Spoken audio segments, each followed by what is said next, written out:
Di sebelah kanan saya ini adalah Bapak Kapolres Luwu. Ada giveaway dari saya nanti. Ini penting kalau Danik Danul ini penting. Bukan perintah.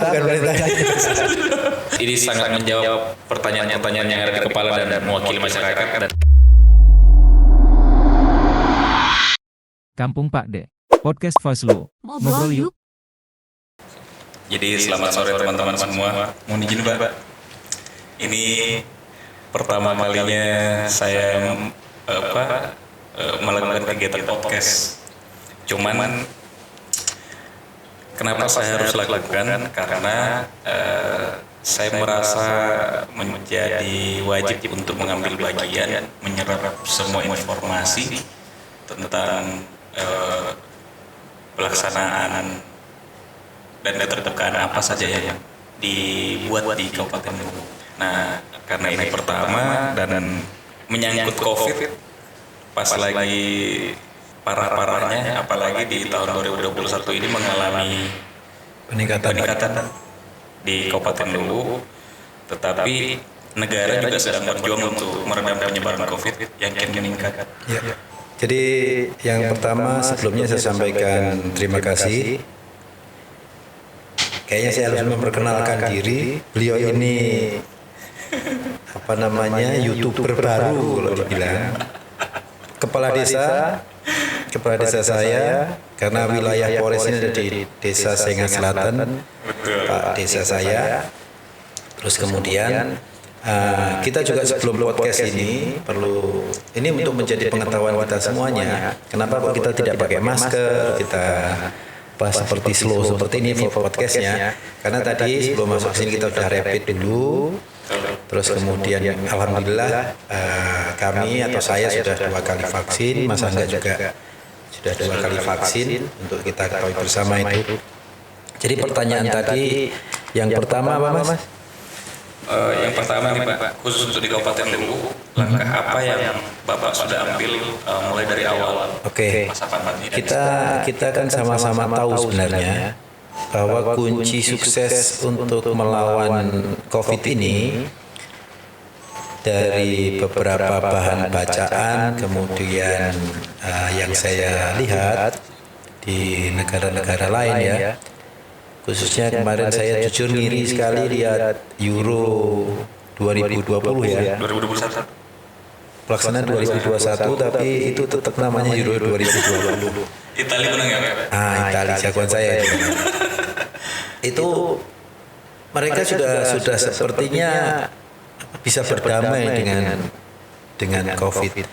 Artinya mereka sudah bisa nonton rame-rame, bisa nggak pakai masker, ya nampak sekali euforia kehidupan normalnya. Sama juga pada saat saya nonton di TV, bukan ke London sana, nonton Wimbledon juga sama, tenis itu juga seperti itu. Artinya apa? Begitu saya telusuri, kenapa kok mereka sudah sekarang ini bisa nggak pakai masker, bisa slow, santai.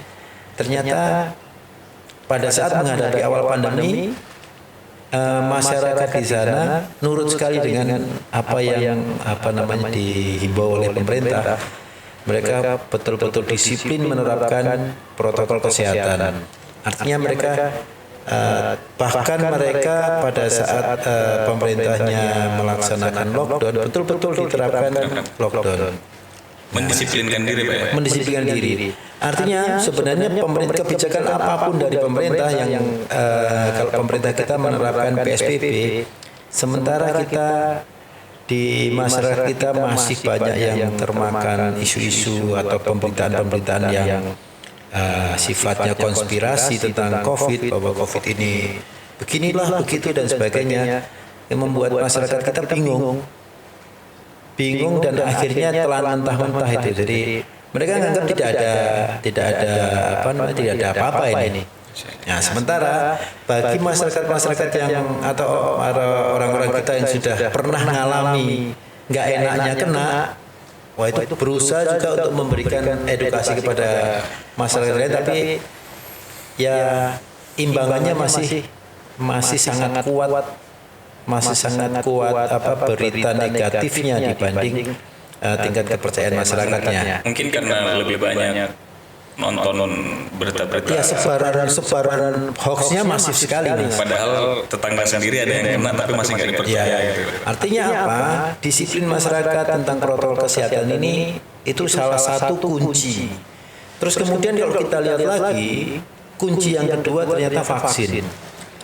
Saya membaca salah satu literatur dari Prof. Agung, seorang dokter di Semarang. Dia menyampaikan bahwa sebenarnya kekebalan tubuh kita itu atau vaksin yang diberikan ke tubuh kita ini itu ada apa istilahnya dua. Ini bukan bidang saya tapi untuk pengetahuan kita semuanya ya. Ada dua, satunya adalah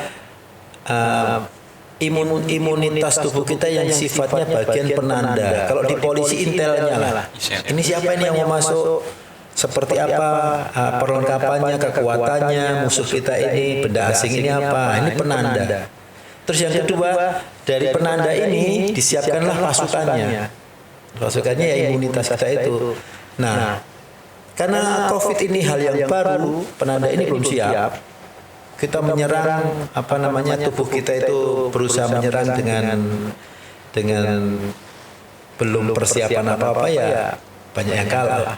Tapi dengan vaksin ini tubuh kita ini sudah disiapkan. Oh ini loh benda asing yang masuk itu seperti ini, perlengkapannya ini, kekuatannya ini. Artinya tubuh kita menyiapkan itu. Itu literasi kesimpulan saya tentang vaksin itu. Jadi bukan kita memasukkan obat tentang apa, tapi membuat tubuh kita itu mampu mengobati diri sendiri dengan menyiapkan nanti istilahnya menyiapkan pasukan penyerangnya. Itu bahasa gampangnya seperti itu.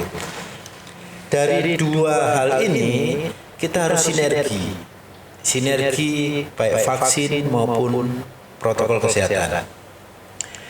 Saya mencoba melakukan analisa terkait dengan khususnya kalau protokol kesehatan, alhamdulillah di Luwu ini kalau saya bilang 50-50 lah antara masyarakat kita yang yang nggak nurut dengan masyarakat kita yang nurut atau taat dengan protokol kesehatan.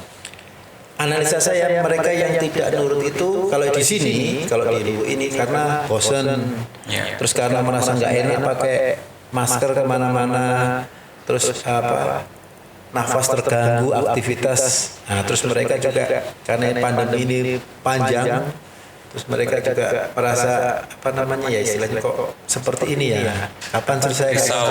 Risau lah itu. Tapi untuk vaksinasi sendiri saya coba membuat analisa. Ini saya tuangkan Mas analisa saya itu di bentuk presentasi bahwa saat ini vaksin yang kita lakukan untuk di Luwu ini masih sifatnya nyebar. Kalau orang Jawa bilang, karena saya orang Jawa, kebiah-uyah, nggak jelas sasarannya kemana. Nah kita nanti akan mencoba untuk vaksin itu. Jadi kita mencoba koordinasi. Memang vaksin ini tidak hanya tugasnya dari Dinas Kesehatan, tapi memang tugas kita bersama. Mas Angga sebagai aparatur pemerintah desa di tingkat terbawah, terus kemudian kami di Polri, rekan-rekan TNI, kemudian dari Badan Bencana, dari Kesehatan khususnya, ini harus sinergi, harus betul-betul kompak. Nah, saya pengen mencoba nanti istilah saya vaksin proaktif. Iya, vaksin proaktif. Dengan sasaran adalah kita fokus dalam 1 minggu 1 desa. Di sini ada 22 kecamatan. Seminggu itu paling cepat atau paling lambat? Paling lambat. Kita upayakan paling lambat. Memang nanti akan ada kendala, nanti saya sampaikan. Jadi di sini ada 22 kecamatan Mas ya. Siapa? Dari 22 kecamatan tentunya ada 22 puskesmas. 22 puskesmas ini dalam waktu 1 minggu semua mereka bergerak di desa masing-masing. Jadi kita pilih satu kecamatan ini satu desa dalam 1 minggu. Istilahnya kita proaktif, tim vaksinator, kemudian dibantu Polri, dibantu TNI, dibantu BPBD dan aparat desa terkait, itu fokus ke satu desa ini dalam 1 minggu untuk menyelesaikan vaksin di desa itu minimalnya 85%, minimalnya kita upayakan 85%. Imbangannya adalah prokes tadi, sambil kita vaksin 1 minggu, TNI Polri-nya, kemudian kita semua aparat desanya, kita fokus ke ngasih masyarakat pencerahan tentang informasi yang benar tentang penanganan COVID, prokesnya dan sebagainya. Jadi tetap dua itu seimbang. Nah, kenapa kok saya menganalisa coba membuat program seperti itu? Karena kalau sifatnya tadi yang saya bilang kebiayaan, atau kita asal menyebarkan masyarakat yang datang apa semua. Artinya begini, saya kebetulan kalau saya dengan Angga kan kita tahu, kita sudah sama-sama vaksin, nyaman kita komunikasi. Tapi kalau masyarakat kampung itu si A sudah vaksin, tetangganya belum, yang sana sudah, yang sana belum. Nah, sekarang ini vaksin di Kabupaten Lu baru 19%. Artinya orang yang punya imun tubuh lebih kuat itu masih sangat minim dibandingkan dengan yang 81% yang belum vaksin. Artinya mereka kemana-mana juga yang dihadapi orang-orang yang belum jelas statusnya, apakah dia positif, terkonfirmasi dan sebagainya tidak jelas. Nah, kalau kita lokalisir satu desa ini semuanya hijau, artinya hijau itu maksud saya sudah vaksin, itu mereka kan lebih leluasa. Sama halnya Inggris. Satu negara sekarang sudah ada. Kita perkecil ini sampai ke level desa. Kenapa? Karena kemampuan kita ya tingkat desa ini. Dan yang paling rentan di tingkat desa. Ya, desa pun nanti yang kita pilih, desa A akan menjadi yang pertama, itu prioritas. Prioritas dalam artian kita juga perlu kajian. Kenapa kok desa ini dulu kan? Yang pertama karena desa ini mobilitasnya tinggi, pinggir jalan, terus kemudian dekat pasar, dekat anak-anak sekolah yang pusat pertokoan, perbelanjaan, terus kemudian desa ini mungkin lumbung pangan dan sebagainya. Jadi prioritas pertimbangan kenapa desa ini didulukan ya seperti itu. Itu salah satu contohnya. Nah, kan berarti begini Pak, dengan program yang Bapak bawa ini kan berarti lebih banyak juga memberikan sosialisasi kepada masyarakat. Nah, saya juga ini sebagai pemerintah desa juga beberapa kali mendapatkan pertanyaan dari masyarakat saya sendiri bahwa kok vaksin ini sifatnya wajib ya, terus kemudian kok seperti bahwa diharuskan dan kok banyak koknya semacam. Terus kalau misalkan kita sudah vaksin, bagaimana nanti kami berkegiatan di desa? Yang kedua, kenapa warga saya juga biasa nanya, kita kok tidak ada sosialisasi yang mana boleh divaksin, yang mana tidak boleh divaksin. Jadi itu mungkin mohon izin Pak, Bapak bisa jelasin itu. Iya. Jadi begini, inilah sebenarnya tugas kita bersama yang saya bilang.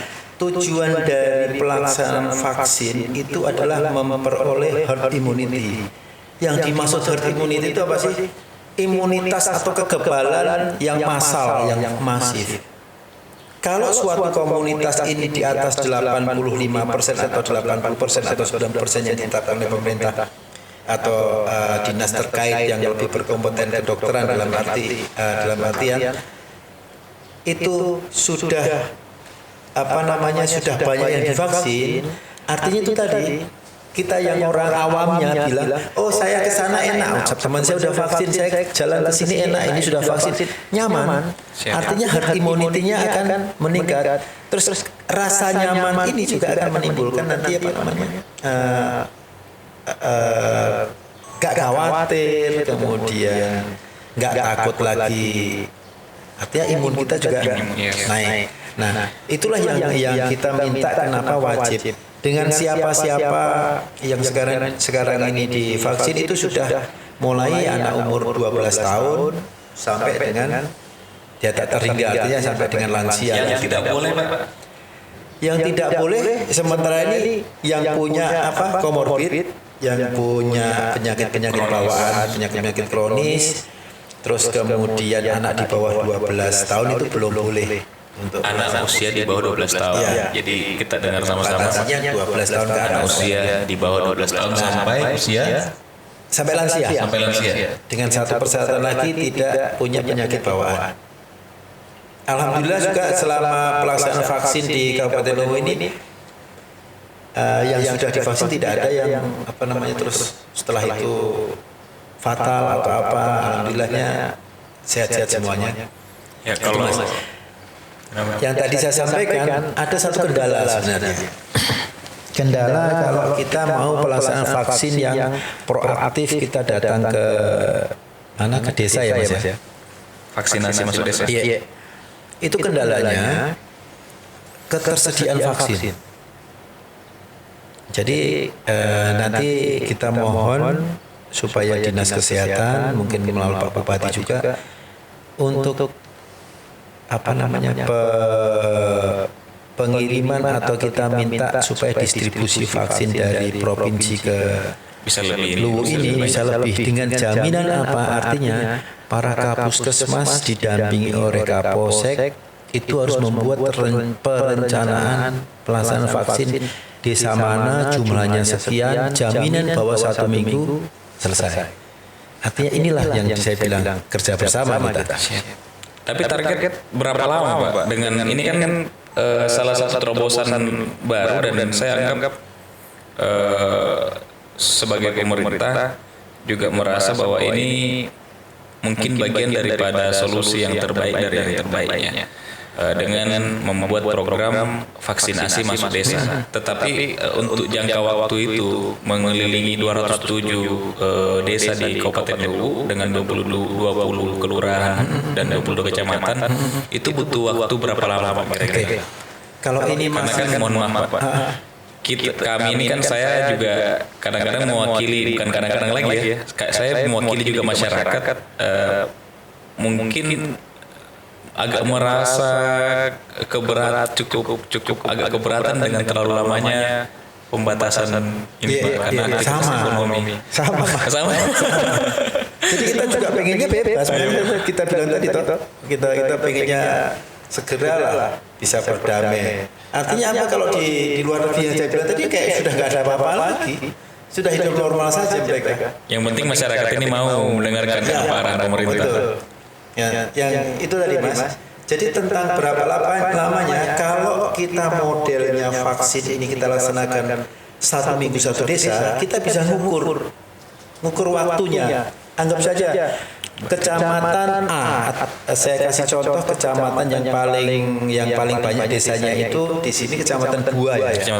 Bua itu ada 15 desa. Artinya kalau 15 ya? 14 desa. Artinya kalau satu desa 1 minggu dalam waktu dibagi saja 14 minggu berarti. Dibagi 4 ya. Bagi 4. Ya kan 4 minggu kan 1 bulan. Berarti berapa? 3 bulan tambah 2 minggu. 3 bulan 2 minggu untuk menyelesaikan satu kecamatan. Satu kecamatan itu yang dengan jumlah paling tinggi. Sedangkan kalau misalkan seperti di kecamatan Pilopa ini, Suli Barat misalkan. Suli Barat kan sedikit. Cuman berapa ya? Jumlah masyarakatnya di sana 7 mungkin ya, 7 desa ya. 5 ribuan. Iya. Kita sudah tidak melihat jumlah masyarakatnya per desa, tapi target kita target desa saja. Jumlah desanya 7 berarti kan 2 bulan nggak ada. Selesai. Istilahnya barang ini aman sudah. Artinya satu kecamatan kalau yang awalnya satu desa hijau dapat 2 minggu 2 desa hijau di satu kecamatan. 3 minggu 3 desa 4 desa dan seterusnya. Berarti kurang lebih akhir tahun Insya Allah bisa selesai Pak. Nah, Insya Allah. Karena Sekali lagi tinggal tergantung itu Mas ketersediaan vaksin. Karena sebenarnya ini ada sedikit problem juga buat saya nih Pak. Karena ini kan menyangkut dengan pilkada serentak Oke. yang akan dilaksanakan di November ya? satu desa. Iya, tanggal 24 November. Nah, kecenderungannya saya merasa bahwa program-program dari gugus tugas Kabupaten Luwu itu justru malah kontradiktif apabila dilaksanakan pilkada serentak di 91 desa. Iya. Nah, pendapat Bapak sendiri seperti apa? Kita sekarang punya waktu, sekarang November. Oke, ini tahap persiapan di bulan Juli ini ya. Iya, Bapak. Agustus, September, Oktober, 3 bulan kita. Kalau satu desa satu kecamatan terbanyak saja itu bisa selesai dengan catatan vaksinnya tersedia, November bisa kelar sebenarnya. Diimbangi dengan prokes. Artinya Luwu ini sebenarnya di bulan November sudah bisa hijau. Tapi begini, Pak. Itu tadi kadang-kadang kalau apalagi bicara masalah pemilihan kepala desa ya, Pak ya. Rata-rata warga di luar dari desa itu yang ikut berpartisipasi, ingin meramaikan. Justru itu saya cenderung khawatir. Kita kan 91 desa. Iya, Pak. Nah, sementara di Kabupaten Luwu ini ada 207 desa ditambah 20 kelurahan. Jadi seluruhnya itu sebenarnya di bulan November sudah bisa selesai.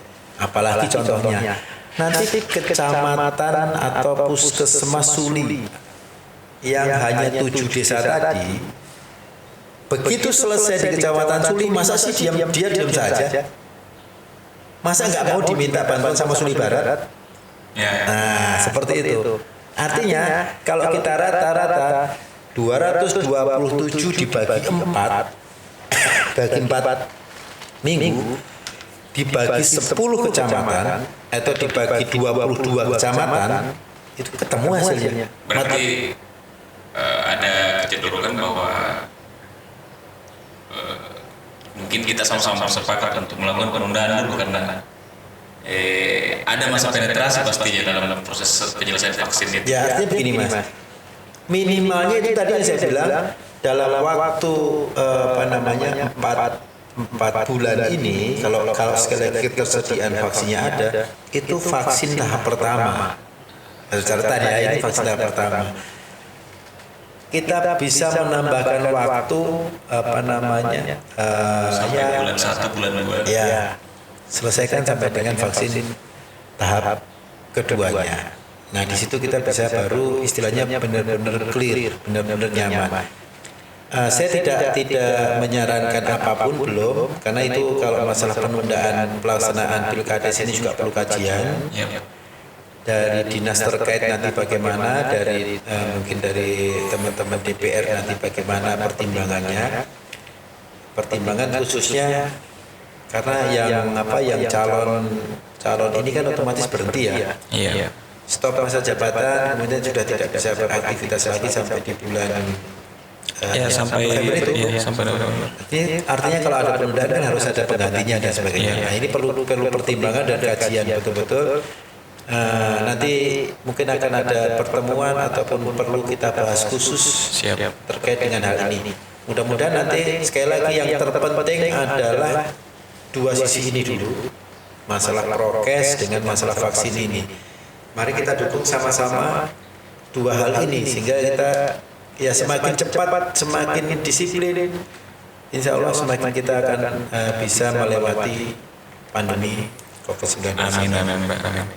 Ya, mungkin kalau untuk seputaran itu saya sudah sangat banyak mendapatkan jawaban gitu. Yang pasti gini Mas, tentang PPKM Mikro sekarang. Saya mau tanya sekarang ini, saya balik tanya. Di Sengal Selatan pernah ada yang terkonfirmasi COVID Mas ya? Ini kita yang diwawancara balik. Enggak diwawancara, cuma ini kan biar masyarakatnya tahu, biar kita juga paham PPKM Mikro di Sengal Selatan. Kalau mau jujur enggak berani saya kalau bohong. Berseragam di depan saya bohong. Kalau mau jujur sih ada Pak. Ya, tetapi waktu menghadapi warganya ada yang dinyatakan positif, sempat kena serangan panik. Oke. Sempat saya ini kan di Sengkang Selatan ini Pak mengurusi 3.640 masyarakat. Secara otomatis yang saya antisipasi dan khawatirkan karena kegiatan warga saya di Sengkang Selatan itu mayoritas nelayan. Nah, sehingga interaksinya bisa lebih cepat. Nah, cuman karena saya yakin bahwa virus ini juga bisa tidak terlalu menekan karena tingkat kebahagiaannya warga itu juga bagus, maka saya berupaya untuk tidak mencoba panik dan atau membuat panik warga ya. Nah, cuman langkah-langkah yang saya ambil dari awal itu yang pertama kali di Sengkang Selatan lakukan adalah menyediakan tempat karantina mandiri. Oke, isoman. Tempat isoman. Mereka isomannya di mana? Waktu awal-awal tuh yang masih datang dari luar daerah pulang kampung isomannya di sekolah Pak. Oke, kita siapkan sekolah untuk isoman. Yang sekarang ini sekarang mereka di rumah. Tetapi tugas saya sebagai pemerintah desa memastikan semua kebutuhan yang isolasi mandiri itu terpenuhi. Saya lebih detail tanyanya ya. Misalkan si A ini laki-laki sudah berkeluarga, dia terkonfirmasi positif. Terus kemudian dia isoman di rumah. Nah ini istrinya, anaknya ini kemana? Istri anaknya juga tidak apa-apa di situ. Nggak ditampung sama ada tetangga atau saudaranya. Tidak, karena itu tadi Pak. Kami menganggap bahwa ini adalah proses untuk pemulihan, sehingga yang kami khawatirkan manakala seumpamanya suami istri ada salah satu dari suaminya atau istrinya yang terpapar, lantas mereka dipisahkan, penyebaran itu bisa.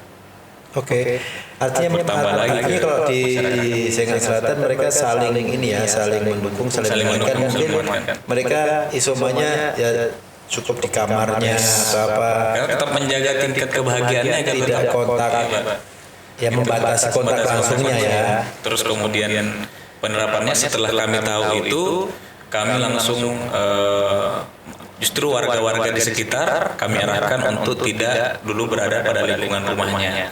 Tetapi perhatian pemerintah itu tetap berjalan.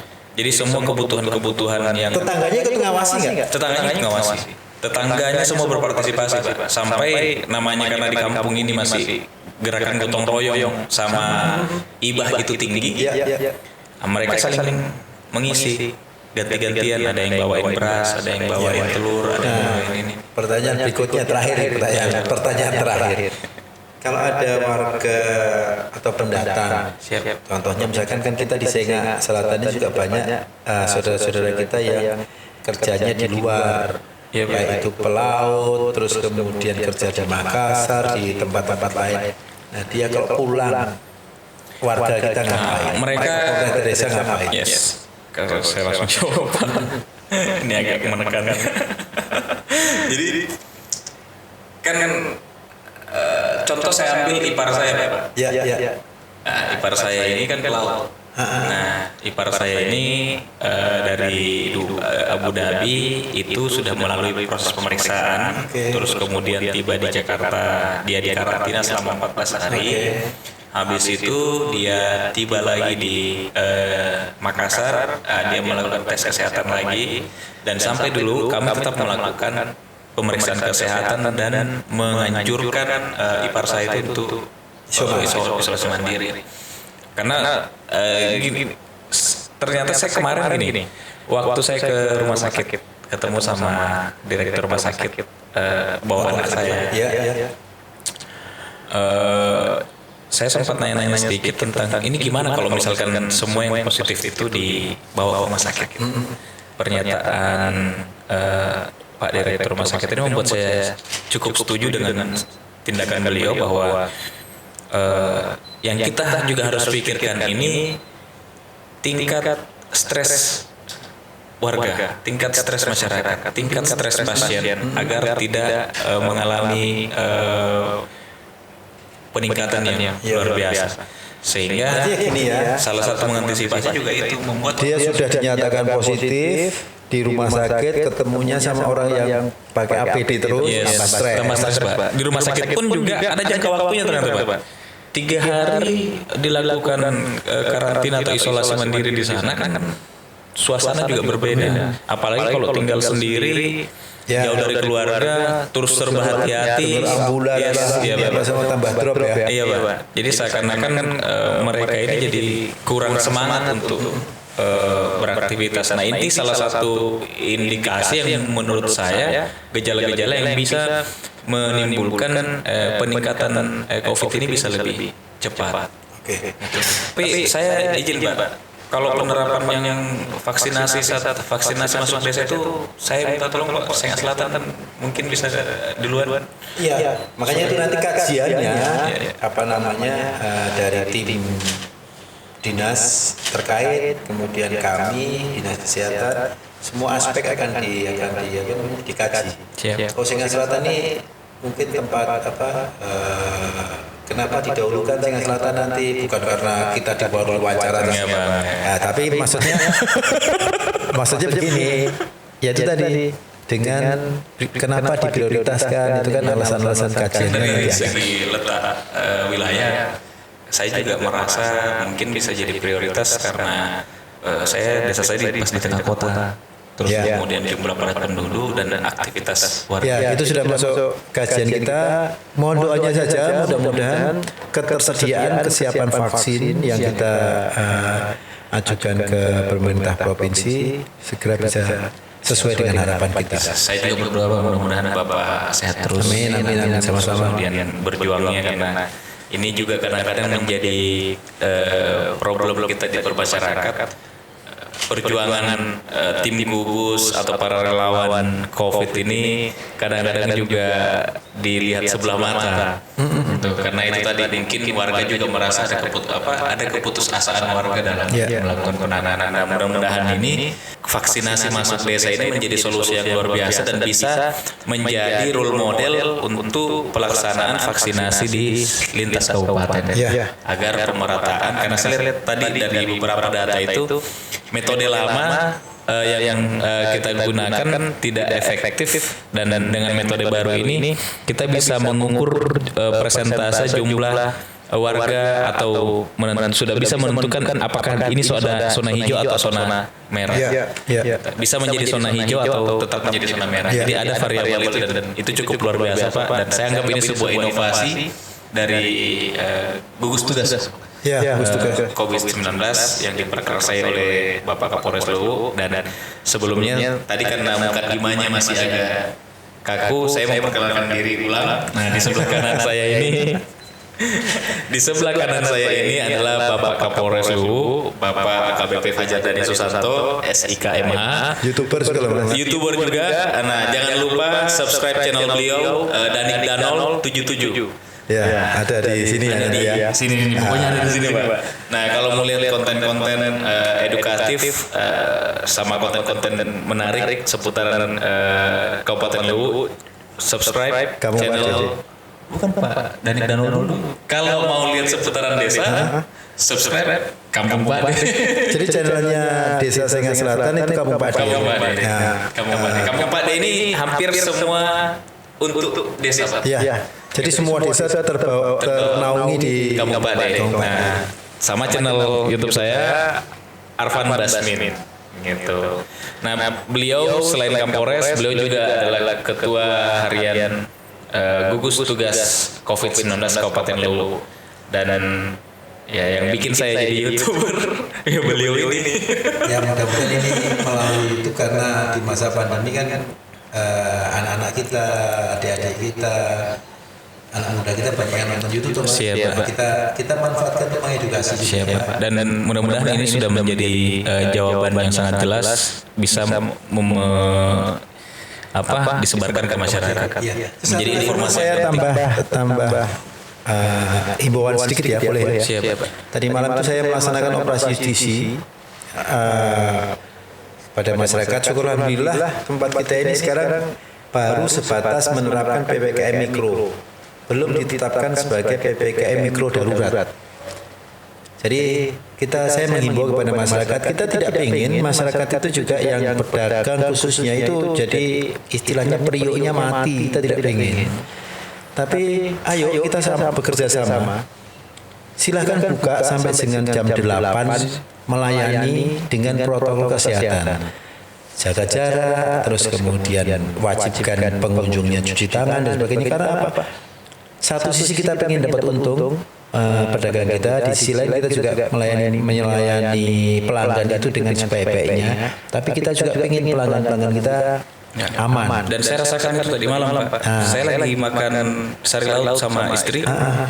Yang penjual itu bilang, Pak, ini ayam terakhir ya. Soalnya udah jam 8 dan mereka menjelaskan dengan senang hati. Jadi itu masyarakat kita yang alhamdulillah ada yang beberapa sudah banyak, 90% sudah nurut.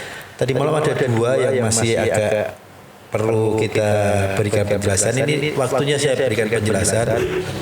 Kita tidak jam 8 itu tidak terus tutup, tidak, tapi jam 8 jangan melayani lagi yang sifatnya dia makan di tempat nongkrong, tapi take away. Kalau bahasa luwuhnya take away ya. Nah, itu bahasa luwuhnya. Kalau bahasa tempat saya bungkus. Nah, cukup dibungkus dibawa.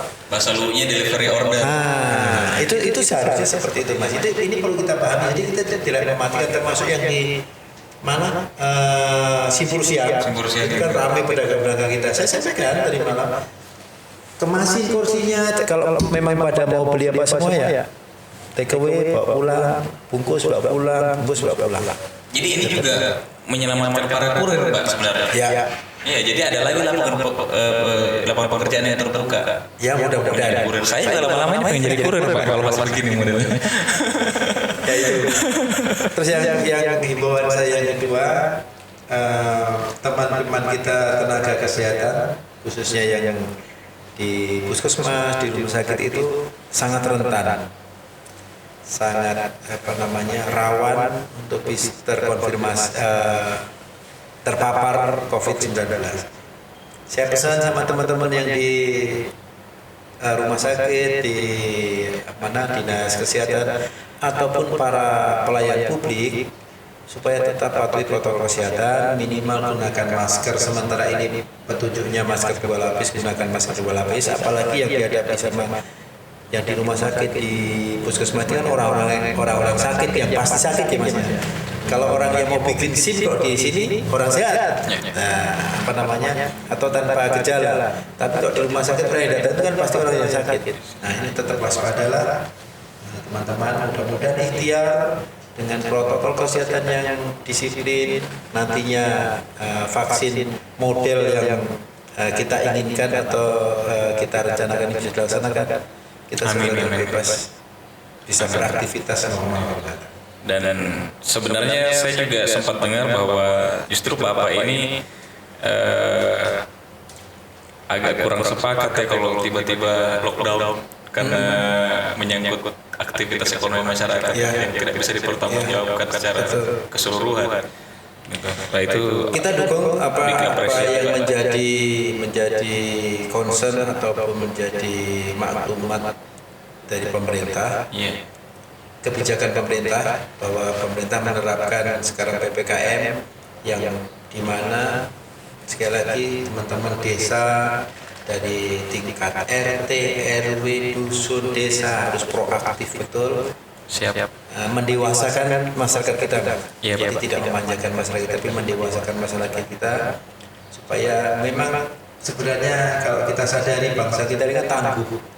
Jadi seberapa tangguh sih bangsa kita, seberapa perjuangan bangsa kita, seberapa disiplinnya ya ini, dan seberapa solidnya bangsa kita, seberapa solidnya. Mudah-mudahan kita insya Allah solid. Mudah-mudahan khususnya di Luwu ini sementara waktu karena cakupan saya Luwu, mudah-mudahan masyarakat Luwu ini bisa memahami, mengerti, melaksanakan. Amin.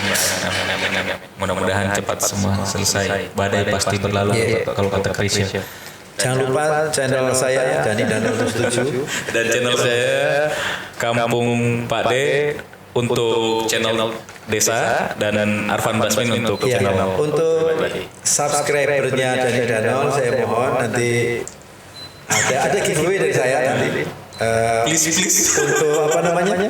Untuk pakai data lah. Pakai data. 10 orang masing-masing pakai data 100.000. Akan kita pilih nanti bagi teman-teman yang subscribe. Persyaratannya subscribe channelnya Kampung Pak D dan channel apa namanya? Arfan Basmi. Tinggal di capture nanti melalui DM di Instagram saya. Dani Danul juga Instagram saya. Ini jangan lupa di subscribe ya. Ini penting kalau Danik Danul ini penting. Bukan perintah. Saya ingin menekan ini. Iya Pak. Jadi mungkin begitu Pak. Oke, Mas. Ini sangat menjawab pertanyaan-pertanyaan yang ada di kepala dan mewakili masyarakat dan mungkin nanti akan ada sesi selanjutnya manakala saya sangat membutuhkan jawaban dari Bapak tentang apa saja yang Siap, kita kapan-kapan selalu siap. Terima kasih banyak Pak. Terima kasih semuanya. Podcast Fazlu. Ngobrol yuk.